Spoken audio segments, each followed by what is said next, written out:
Well, there was a time. So I used to be a Tea Party organizer, and I remember a time around 2010, 2011. We had our big sweep election where the House was turned over, and we elected a lot of guys like Justin Amash, Thomas Massey came 2 years later, but Rand Paul and Mike Lee, and there was really an opportunity to get that sort of constitutional conservative libertarian liberty perspective in there. But the activists would always come up to me, and these are moms and dads and really busy people, and they had bought all of the books that we were talking about, and they had a Hayek book in there somewhere, and they would all tell me the same story. They had them stacked beside their bed, and they were just frustrated because they wanted to sort of fill in the blanks, backfill this gut feeling they had for liberty and constitutional limits on government, but they didn't have time.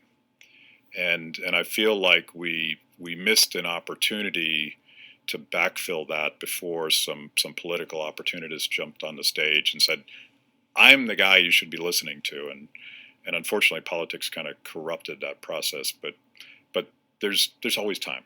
There's always an opportunity to fill that in, and I think both parties are now giving us a chance to point out that authoritarianism, regardless of who's wearing that brand, is dangerous.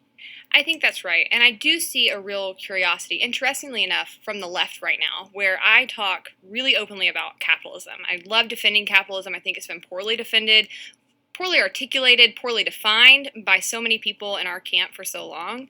And so I'm very vocal about it and talking about what it actually is, because what I'm finding is a lot of people on the left are very open to capitalism and free markets. The problems that they've been seeing and who's responsible for those problems, they've been taught to blame on capitalism, when really, if you start unwinding the problem, you trace it right back to government intervention into the market. And so there's this huge opportunity to educate people and to really do outreach right now. It can feel like we're losing, but I see a tremendous vacuum and a void that we can step into and fill if we take the time.